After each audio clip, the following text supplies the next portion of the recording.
नमः शिवाय. हर हर महादेव. एके दिवशी शंकर पार्वती कैलास पर्वतावर बसली होती. पार्वतीनं शंकराला विचारलं, महाराज, सर्व व्रतात चांगलं व्रत असं कोणते? श्रम थोडे आणि फळ पुष्कळ असं एखादं व्रत असलं तर मला सांगा. मी कोणत्या पुण्याने आपल्या पदरी पडले हेही मला सांगा.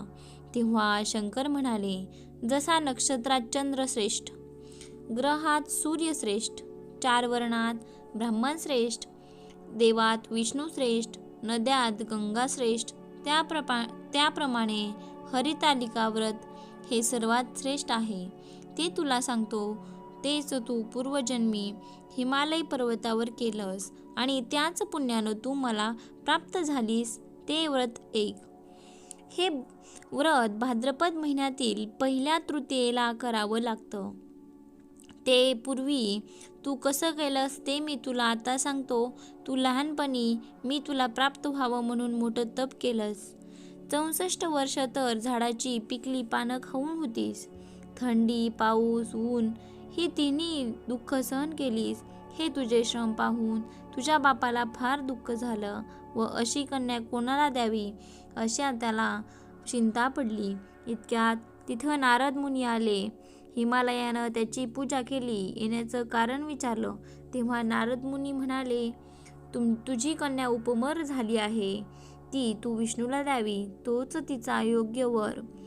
त्यांनीच मला तुझ्याकडे मागणी घालण्यास पाठवली आहे, म्हणून मी इथे आलो आहे.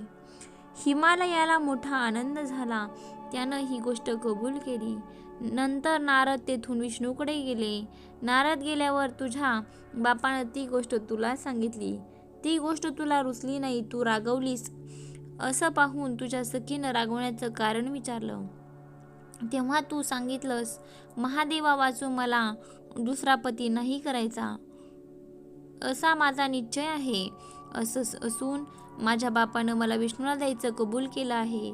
याला काय उपाय करावा? मग तुला तुझ्या सखीनं गोर हरण्यात नेलं.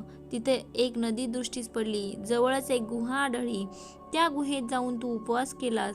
तिथं माझं लिंग पार्वतीसह स्थापन केलंस. त्याची पूजा केलीस. तो दिवस भाद्रपद शुद्ध तृतीयेचा होता. रात्री जागरण केलंस.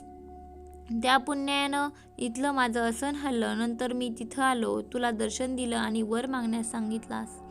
तेव्हा तू म्हणाली, तुम्ही माझे पती व्हावे याशिवाय दुसरी इच्छा नाही. नंतर ती गोष्ट मी मान्य केली व गुप्त झालो. पुढे दुसऱ्या दिवशी ती व्रतपूजा विसर्जित केलीस. मैत्रिणीस त्याचं पारायण केलंस. इतक्यात तुझा बाप तिथं आला. त्यानं तुला इकडं पळून येण्याचं कारण विचारलं. तू सर्व हकीकत सांगितली. पुढं त्यानं तुला मलाच देण्याचं वचन दिलं. तुला घेऊन घरी गेला. मग काही दिवसांनी चांगला मुहूर्त पाहिला आणि मला अर्पण केली. अशी या व्रतानं तुझी इच्छा पूर्ण झाली. यालाच हरितालिका व्रत असं म्हणतात. याचा विधी असा आहे, ज्या ठिकाणी हे व्रत करायचं आहे त्या ठिकाणी तोरण बांधावं. केळीचे खांब लावून ते स्थळ सुशोभित करावं. पुढं रांगोळी घालून पार्वतीसह महादेवाचं लिंग स्थापन करावं. षोडशोपचारांनी पूजा करावी. मनोभावे प्रार्थना करावी. नंतर ही कहाणी ऐकावी व रात्री जागरण करावं. या व्रतानं प्राणी पापास मुक्त होतो. 7 जन्माचं पातक नाहीसं होतं. राज्य मिळतं. स्त्रियांचं सौभाग्य वाढतं. या दिवशी बायकांनी जर काही खाल्लं तर 7 जन्म वेंद्या होतात. दरिद्र येतं. पुत्रशोक होतो. कहाणी ऐकल्यावर सुवासिनींना यथाशक्ती वाण द्यावं.